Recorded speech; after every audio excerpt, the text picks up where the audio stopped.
अस्सलाम वालेकुम my dear students, मैं हूं डॉक्टर अमारा और आप देख रहे हैं डॉक्टर हेल्थ। मैंने जो नया सेशन स्टार्ट किया है इसमें हमने डिफरेंट कोर्सेज़ के लेक्चर स्टार्ट किए हैं। कुछ हम लेक्चर्स लाइव में दे रहे हैं और कुछ हम इस तरह से जो वीडियो लेक्चर्स आपको शेयर कर देंगे, ताकि एक मेरा स्पेशल स्टूडेंट है जो कि डिसेबल है और उसको जो ज़रूरत है वो नीडी भी है, वो नहीं चाह रहा कर पा रहा और लाइक खुद से प्रिपरेशन नहीं कर पा रहा और गवर्नमेंट इंस्टीट्यूट से पढ़ रहा है। तो स्पेशली मैंने इसलिए स्टार्ट किया है। फर्स्ट अभी जो चैप्टर आज हमने स्टडी करना है डाइजेस्टिव सिस्टम है, फिर इसके बाद हम सेकंड रेस्पिरेटरी सिस्टम पढ़ेंगे। इसके एनाटॉमी फिजियोलॉजी दोनों देखेंगे। ये कोर्स जो एनाटॉमी फिजियोलॉजी के जो चीज़ें मेन हैं ये सारे के सारे कोर्स में सेम आती हैं। लाइक आपके जो है ना जितने भी कोर्सेज़ हैं, चाहे डिप्लोमा कोर्सेज़ हैं, फॉर्म डी का है, फार्मेसी टेक्नीशियन MBBS है, आपके जो डिस्पेंसर हैं, फार्मेसी टेक्नीशियन हैं, नर्सेज़ हैं, सब में MLT के सब कोर्सेज़ में ये चीज़ें सेम हैं। सबसे पहले स्टूडेंट्स डायग्राम को समझ लेते हैं। सबसे ऊपर देखें माउथ है, माउथ के अंदर दो ट्यूब्स अंदर जा रही हैं। सब जो एक सेंट्रल ट्यूब है जो अंदर जा रही है, फिर आगे स्टमक पे ओपन होती है। ये देखें ट्रायंगल शेप स्ट्रक्चर है। उसके पीछे जो कि स्मॉल इंटेस्टाइन में ये ड्यूडेनम पहला पार्ट है, उसके बाद स्मॉल इंटेस्टाइन में कन्वर्ट होगा। देखें अंदर ये स्नेक की तरह काफ़ी ज़्यादा अंदर पड़ी हुई हैं सैक की तरह से। फिर उसके बाद ये असेंडिंग है, लार्ज इंटेस्टाइन है, फिर ट्रांसवर्स है, फिर नीचे की तरफ है। तो ये लार्ज इंटेस्टाइन का होगा। इस डायग्राम का लास्ट पार्ट है, ओपनिंग है। लार्ज इंटेस्टाइन को कोलोन भी कहते हैं, जो कि जिसकी लास्ट ओपनिंग को जहाँ से फीसिस पास होते हैं उसे एनएस कहते हैं। सारे प्रोसेस को डिफरेंशिएशन है। डाइजेशन से ये इसके सारे जो प्रोसेस हैं इसे हम फर्दर देखते हैं। अपनी जो है इसके क्या स्ट्रक्चर्स हैं, क्या फंक्शंस हैं, सारी डिटेल से फर्दर देखते हैं। चलें, पहले आपने स्क्रीन पे डायग्राम देखिए डाइजेस्टिव सिस्टम की। अब हम इसे आगे से देख लेते हैं। सबसे पहले इसकी डेफिनेशन देख लेते हैं। डाइजेस्टिव सिस्टम को हम GIT सिस्टम भी कहते हैं, गैस्ट्रोइंटेस्टिनल सिस्टम भी, जो कि एक लॉन्ग ट्विस्टिंग ट्यूब है जो कि माउथ से स्टार्ट होकर oesophagus, stomach, small intestine, large intestine और NS पे ख़त्म होती है। इसका काम क्या है? स्मॉल पार्टिकल्स में बड़े पार्टिकल्स को कन्वर्ट कर देना, like carbohydrates, protein, lipid, fats में। अब ये बॉडी का कहाँ से स्टार्ट हो रहे हैं? माउथ से स्टार्ट हो रहे हैं। माउथ का क्या काम है? मैकेनिकल एंड केमिकल जो ब्रेक डाउन करता है फूड को। इसमें होता क्या है? चिविंग होता है, एक्शन होता है जो कि सालिवा की वजह से होता है, और इसमें एंजाइम्स होते हैं। एमिलेज के नाम से एंजाइम होता है जो माउथ के अंदर होता है, जो सेमी सॉलिड फूड में कन्वर्ट करता है, जिसे बोलस कह रहे होते हैं।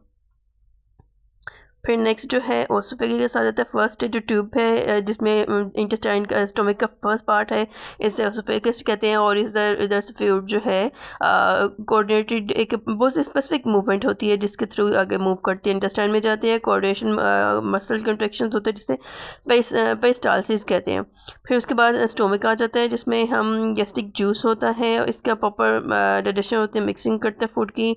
और गैस्ट्रिक जूस में क्या क्या आता है? HCl आता है, हाइड्रोक्लोरिक एसिड है, और एंजाइम्स हैं। और यहाँ पे जो सारी फूड मटेरियल जब उसकी डाइजेशन हो रही होती है उसको क्या कहते हैं? काइम। इस गैस्ट्रिक म्यूकोसा में स्पेशलाइज्ड सेल्स होते हैं जो कि डाइजेस्टिव एंजाइम्स और म्यूकस को सिक्रेट करते हैं। फिर स्मॉल इंटेस्टाइन जो है नेक्स्ट का जो पार्ट है, स्टमक के बाद जो पोर्शन स्टार्ट होता है वो स्मॉल इंटेस्टाइन है। इसका जो मेन काम है वो भी न्यूट्रिशन अब्जॉर्प्शन करना होता है। मेनली इसका अब्जॉर्प्शन काम होता है। 3 पार्ट्स हैं। पहला पार्ट ड्यूडेनम है, उससे आगे जो है छोटी सा होता है। जी सर, छोटा सा पार्ट है फर्स्ट जो ड्यूडेनम है, फिर जो आगे से जियोजिनम है, और इलियम लास्ट पार्ट है इसका। बड़ा पार्ट जो है ये जियोजिनम है। तो इस तरह से इधर वाइलाई और माइक्रोविलाई होते हैं जो कि इसकी सरफेस एरिया को ज़्यादा कर देते हैं और एब्जॉर्प्शन ऑफ न्यूट्रिशन के लिए बहुत इंपॉर्टेंट होता है। एब्जॉर्प्शन करके इसकी ब्लड स्ट्रीम में जाते हैं।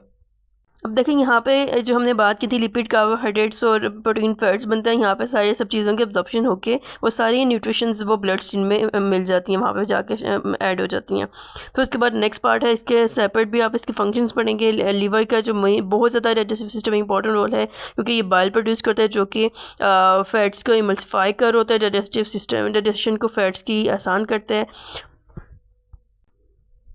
अब इसने क्या करना है? ये इसका दूसरा काम जो है डिटॉक्सिफाइज हार्मफुल सब्सटेंसेस, और तीसरा काम है न्यूट्रिशंस को स्टोर करना। जितने भी जब बन जाते हैं न्यूट्रिशंस उसको स्टोर करना है। पर इधर और भी बहुत से काम है। इसका ब्लड सर्कुलेशन में भी काम है, ब्लड फॉर्मिंग में भी काम है, RBCs में बनते हैं। ये इसका सेपरेट आप एक टॉपिक पढ़ेंगे जिसमें फंक्शंस ऑफ लीवर और फंक्शंस ऑफ किडनी पढ़ेंगे। डिटेल स्ट्रक्चर उसमें हम डिटेल में पढ़ेंगे। नेक्स्ट पोर्शन है गॉल ब्लैडर।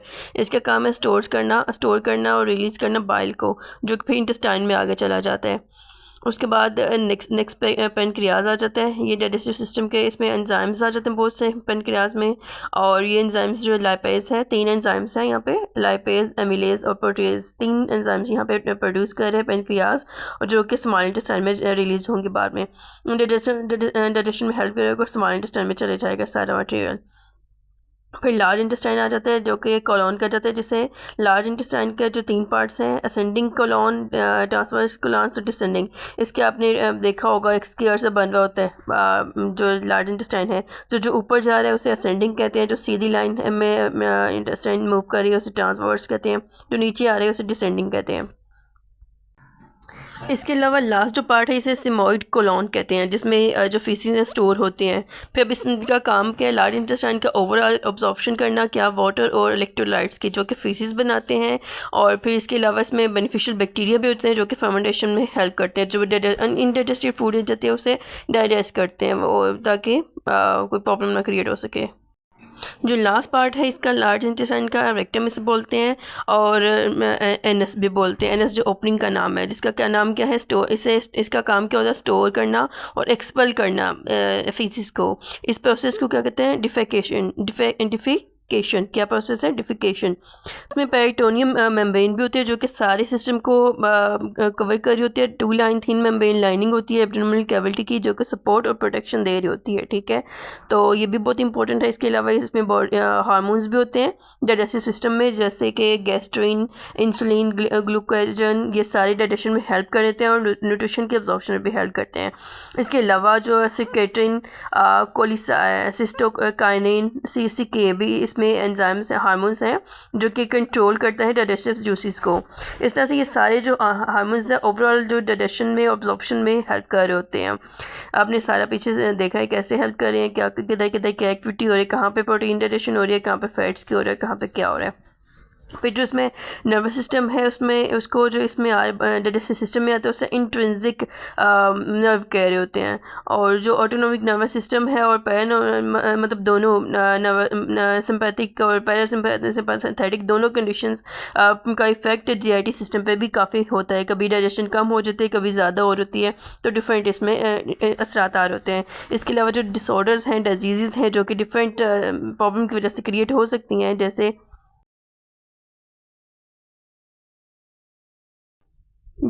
कि एंटेराइटिस है, अल्सर्स है, inflammation of bowel disease, inflammatory bowel disease है। इन सब में क्या होता है, जो फंक्शंस है डाइजेस्टिव सिस्टम की इफेक्ट कर जाएगा, इसमें इन्फ्लेमेशन हो जाता है डाइजेस्टिव सिस्टम में। तो ये इसकी मेन चीज़ें थी। चलिए जी अब नेक्स्ट क्वेश्चन की तरफ चलते हैं, जो कि बहुत इंपॉर्टेंट है। आपको नेक्स्ट पार्ट जो वीडियो का वो स्टार्ट करते हैं। रेस्पिरेटरी ट्रैक सिस्टम या रेस्पिरेटरी सिस्टम इसे कहते हैं। इसमें क्या है, इसका हम सारे एनाटॉमी फिजियोलॉजी देखेंगे, इसका स्ट्रक्चर देखेंगे, कैसे वर्किंग होती है, क्या स्ट्रक्चर, इनके क्या फंक्शंस हैं, सब कुछ इसमें देखेंगे। कुछ डेफिनेशंस भी आएंगे बीच में। तो स्टार्ट करते हैं रेस्पिरेटरी सिस्टम को। यहाँ इसमें क्या होता है, बेसिकली गैसेस एक्सचेंज होते हैं। कौन कौन सी गैसेस का एक्सचेंज होता है, ऑक्सीजन और कार्बन डाइऑक्साइड। ऑक्सीजन जो अंदर जा रही है हमारी बॉडी की और हमारी बॉडी में सेल्स के, और बाहर आ रही है कार्बन डाइऑक्साइड। इस तरह से ये होमोस्टेसिस को मेंटेन करता है हमारी बॉडी में। इसमें जो डिसऑर्डर्स हो सकते हैं वो अस्थमा है, क्रोनिक ऑब्स्ट्रक्टिव पुल्मोनरी डिजीज़ है जिसे कॉप कहते हैं, और निमोनिया है, जो कि इसमें प्रॉब्लम होने के केस में रेस्पिरेटरी ट्रैक में कोई डिसऑर्डर आता है तब ये कोई डिजीज़ होती हैं। सबसे पहला जो पार्ट है अपर रेस्पिरेटरी ट्रैक को देख लेते हैं, जिसे RTI भी कहते हैं, URT भी कहते हैं। इनिशियल स्टेजेस इसमें होती हैं, इनिशियल स्टेजेस ऑफ ब्रीथिंग होती हैं। उसके बाद इसमें फ़िल्ट्रेशन भी हो रही होती है, एयर की फ़िल्ट्रेशन भी हो रही होती है, और ये क्या है, अपने जो टारगेट पे यहाँ पे पहुँचाया जाता है। इसका जो पहला पार्ट है नोज़ है, नोज़ जो कि एक्सटर्नल नोस्ट्रिल्स भी कहते हैं, जिसे हम उर्दू में नत्थे कह रहे होते हैं। ये जो हमारे नोज़ के 2 सुराख नज़र आ रहे हैं, इन्हें कहते हैं 2 नोस्ट्रिल्स होते हैं, ये नाज़ल कैविटी के अंदर आगे जाते हैं। फिर उसके बाद इसका क्या काम है, ये इसका काम फ़िल्टर करना है। फ़िल्टर करना मतलब जो बाहर से डस्ट पार्टिकल्स, डस्ट चीज़ें आ रही हैं उन्हें फ़िल्टर कर देंगे, स्कैन कर देंगे, मेडिफाइंग करेंगे, इससे वो लिक्विड वाटर और नमी प्रोवाइड करेंगे, वार्म अप करेंगे, और इनकमिंग एयर को वार्म अप करेंगे, और हमारी बॉडी के सेंसरी आर्गन से डिटेक्ट करके हमारे आगे फॉरवर्ड करेंगे। नेक्स्ट पार्ट है नेज़ल कैविटीज़। इसका क्या काम है, इसमें नेज़ल सेप्टम्स होते हैं जिसमें म्यूकस मेम्ब्रेन है और सिलिया होता है। इसका काम क्या होता है, सिलिया छोटे छोटे हेयर पार्टिकल्स होते हैं और म्यूकस मेम्ब्रेन जो कि म्यूकस एक्सक्रीट कर रहे होते हैं। इनका क्या काम होता है, फिल्टर करना, मतलब एक वो करना, स्कैन कर रहे होते हैं, छंटी करते हैं जो है ना डस्ट पार्टिकल्स को, बाहर से जितने भी पोलिजन्स आते हैं, पैथोजन्स आते हैं, उन सबको, ताकि कोई प्रॉब्लम ना क्रिएट हो हमारी बॉडी के अंदर जाके, वो हार्मफुल इफेक्ट ना क्रिएट करने, कोई डिजीज़ ना हो सके। हमारा जो एक नॉर्मल होमोस्टेसिस है, हमारे रेस्पिरेटरी ट्रैक का एक जो नॉर्मल ब्रीथिंग सिस्टम है वो हो सके। फिर इसमें क्या है, इसके बाद पैरानेजल साइनेसिस आते हैं, छोटी छोटी सी ओपनिंग्स होती हैं जो कि एयर फिल्ड कैविटीज़ हैं जो कि बोन्स के अंदर होती हैं, सराउंडिंग द नेजल कैविटी के सारे ये बिखरी होती हैं, जो कि इसका काम क्या होता है, लाइट एंड द स्कल्स को लाइट अप करेंगे, हल्का फील करेंगे, उसको हल्का उसका वेट कर देंगे और प्रोड्यूसेस द म्यूकस प्रोड्यूस करेंगे और इसमें वॉइस रेजोनेंस भी करेंगे। फिर उसके बाद जो नेक्स्ट पार्ट है, ये दो छोटे छोटे बॉक्स लाइक स्ट्रक्चर होते हैं, एक पेरिंग्स और एक लैरिंग्स थ्रोट में होते हैं, नेजल कैविटीज़ और में से ये लैरिंग्स में जाता है। आज के लेक्चर की जो सबसे इम्पोर्टेंट बात है वो ये थी कि आवाज़ कहाँ से बनती है, तो वो यहाँ से लिरिक्स बनी है, इसे वॉइस बॉक्स भी कहते हैं। इसमें क्या होता है, यहाँ पे हम जो है ये बॉक्स लाइक स्ट्रक्चर होता है जिसमें वोकल कॉर्ड्स होते हैं। इसका काम क्या, ये इसका काम जो है आवाज़ बनाना। हमारी बॉडी में जब हम बोलते हैं तो हमारे एक वाइब्रेशन क्रिएट होता है, साउंड की प्रोडक्शन कैसे होता है वो इससे हो रही होती है। तो ये बहुत इंपॉर्टेंट पॉइंट था जो आपके लिए समझना बहुत ज़रूरी था कि हमारी बॉडी में जब रेस्पिरेटरी ट्रैक में कौन सा ऐसा पार्ट है जिसकी वजह से आवाज़ होती है। ठीक है, ये दो वोकल कॉर्ड्स है जो कि ओपन से वाइब्रेट करते हैं और फिर उसके बाद वो साउंड क्रिएट करते हैं। आपने साउंड का मैकेनिज्म पढ़ा होगा फिज़िक्स में। फिर उसके बाद अपर रेस्पिरेटरी ट्रैक है, इसका पहले पोर्शन को देख लेते हैं, इसके क्या फंक्शंस हैं। फर्स्ट लाइन डिफेंस होता है बेसिकली अपर रेस्पिरेटरी ट्रैक, जो कि इसमें म्यूकस जो कि पैथोजेंस और एक्सटर्नल एनवायरनमेंट से डिफेंस करेगा, इम्यूनिटी क्रिएट करेगा। अच्छा स्टूडेंट्स, अब ये डायग्राम को थोड़ा समझ लेते हैं। देखें साफ यहाँ पे क्लियर एनिमेशन है आपके पास। डायग्राम में नोज़ है सबसे ऊपर और जो है उसके बाद नीचे ये बॉडी स्टार्ट हो रही है, नीचे ट्रैकिया दिखाई गई है राइट साइड पे और फिर ब्रोंकाई ब्रोंक्यूल, उसके आगे छोटी ब्रांचेस दिखाई गई हैं और ये पूरा ट्रैकिया सिस्टम है। ये डायग्राम के दूसरी साइड पर देखें आपको लैरिंग्स और फेरिंग्स दिखाए गए हैं और फिर मेन ये लंग है जो कि रेस्पिरेटरी ट्रैक में मेन पार्ट होता है। इसको आप डिफरेंट इसको देख सकते हैं डिफरेंट एंगल से। उसके बाद इसका दूसरा काम म्यूकस मेम्ब्रेन जो है उससे म्यूकस सिक्रेट करेगा और सीलियास जो है वो भी क्या करेंगी, डस्ट पार्टिकल्स को फिल्टर करेंगी। डस्ट पार्टिकल्स जितने भी पैथोजेंस वगैरह आ रही हैं, पार्टिकुलर पार्टिकल्स आते हैं बॉडी के अंदर, उससे सबको फिल्टर कर रहे होते हैं। फिर इसके अलावा जो है इसमें एंजाइम्स और एंटीबॉडीज़ भी होते हैं जो कि इम्यून डिफेंस करना, इम्यूनिटी प्रोवाइड करना बॉडी को, इनका काम होता है। जो हमारी अपर रेस्पिरेटरी की जो डिजीज़ है जो कि कॉमन है, कॉमन कोल्ड है, साइनोसाइटिस है, एलर्जिक रिनिटिस है। साइनोसाइटिस में नाक बंद हो जाता है, एलर्जिक रिनिटिस नज़ला हो जाता है, तो इसके लिए डिफरेंट मेडिसिन हैं। लोअर रेस्पिरेटरी ट्रैक देख लेते हैं जिसमें पहला पार्ट है ट्रैकिया, विंड पाइप जिसे कहते हैं, विंड यानी कि हवा की नाली, जिसमें पहले ये गैसियस एक्सचेंज होती है।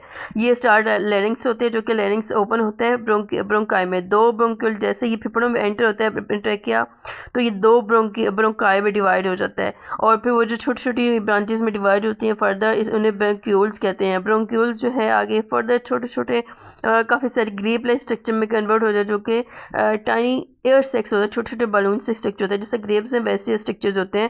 इनका काम होता है गैसेस एक्सचेंज करना, मतलब जो गैसेस हैं उन्हें ऑक्सीजन और कार्बन डाइऑक्साइड इन्हें इन और आउट करवाना, ऑक्सीजन को बॉडी के अंदर लेके जाना और कार्बन डाइऑक्साइड को हमारी बॉडी से एक्सपेल करना, इसका काम होता है। बेसिकली एल्वियोली ही वो पार्ट है जो कि मेन जो रेस्पिरेटरी ट्रैक में क्या कर रहा है, गैसेस का एक्सचेंज कर रहे हैं, हमारे सांस लेने में, ब्रीथिंग सिस्टम में हेल्प करते हैं। तो होप सो आप लोग को इतना समझ आ गया होगा। सबसे जो लास्ट पार्ट है, सबसे मेन बिगर ऑर्गन है लंग्स है, रेस्पिरेटरी ट्रैक का सबसे बिगर पार्ट है ये, और इसमें लोअर रेस्पिरेटरी ट्रैक का ये पार्ट बन जाता है जो जिसमें लूब्स और ये ब्रोंकाई ब्रोंक्यूल्स इसमें ही सारे ओपन हो रहे हैं इसके अंदर ही, और जो कि एल्वियोलाई है 3 इसमें लूब्स होते हैं जो कि राइट लंग्स में ओपन होती हैं, और अगर लेफ्ट लंग में देखें तो ये ब्रोंकाई की 2 लूब्स ओपन होती हैं।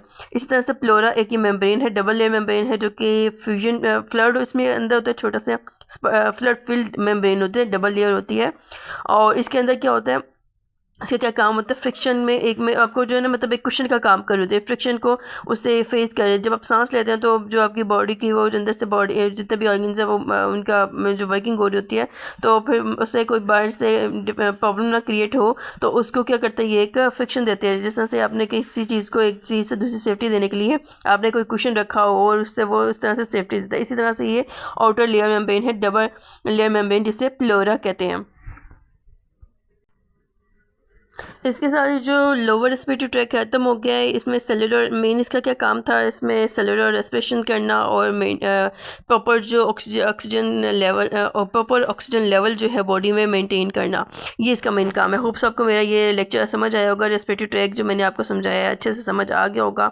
जो पहला पार्ट है रेस्पिरेटरी ट्रैक, इसको मैं पहले देखें नोज से स्टार्ट हो रहे हैं, नाजल कैविटी है, फिर नीचे उसमें जो है फेनिक्स दिखाया गया। उससे अगला जो बॉक्स है ये लैरिंक्स का दिखाया गया है, ट्रैकिया। फिर उसके बाद नीचे ट्यूब स्टार्ट हो रही है जो कि लंग्स के अंदर एंटर जाने के बाद ब्रोंकाई, और जो आगे फर्दर स्मॉलर ट्यूब्स हैं वो ब्रोंक्यूल्स हैं। ये पूरा गोल जो दिखाया हुआ है ये फेफड़े हैं, लंग्स हैं। और इस तरह से ये सारा इसमें जो है ना आउटर जो मेम्ब्रेन है ये जो लंग्स की है इसे प्लोरा से कवर किया गया। ये छोटी नीचे देखिए मेम्ब्रेन दिखाई गई, डायफ्राम ये स्टोमक को कवर कर रहे होते हैं, लंग्स और स्टोमक के बीच में आती है ये। तो ये इस तरह से ये इसकी डायग्राम है जो कि बहुत अच्छे से डिस्क्राइब किया गया यहाँ पे। तो होप सो मेरा लेक्चर आपको अच्छे से समझ आया होगा। मज़ीद आप कौन से टॉपिक पे वीडियो देखना चाहते हैं एनाटॉमी फिजियोलॉजी की, आप मुझे कमेंट बॉक्स में बता सकते हैं। इसके अलावा आपको कोई भी प्रॉब्लम फेस कर रहे हैं तो आप हमसे, जिन स्टूडेंट्स के पास मेरा नंबर नहीं है ये मुझसे डायरेक्ट फ़ोन नंबर पर भी वो कमेंट बॉक्स में कंटेक्ट कर सकते हैं, क्योंकि ये कमेंट बॉक्स के जरिए तो कमेंट बॉक्स में हम उससे रब्ता करने का ऑप्शन तो आपके पास है ही है। फिर इसके अलावा जो लोग मेरे चैनल पर न्यू है काइंडली वो लोग चैनल को सब्सक्राइब कर दें। और मेरा जो है वीकली क्लासेस होती हैं, लाइव क्लासेस हैं जो कि ट्यूसडे को 4 o'clock होती हैं। हर वीकेंड आपको हर वीक आपको ट्यूसडे को 4 o'clock लाइव क्लास होती है जो कि आपको डिटेल में एक्सप्लेन किया जा रहा है। इसके साथ ही दोस्तों मुझे इजाज़त दीजिए। मैं हूँ आपकी होस्ट डॉक्टर अमारा। अपना बहुत सारा ख्याल रखिएगा और दुआ में याद रखिएगा। मैं थोड़ा बीमार हूँ, मेरे लिए स्पेशल दुआ कीजिएगा। मैं बर्न की इंजरी से मैं जल गई हूँ, तो काइंडली मेरे लिए ज़्यादा दुआ कीजिएगा।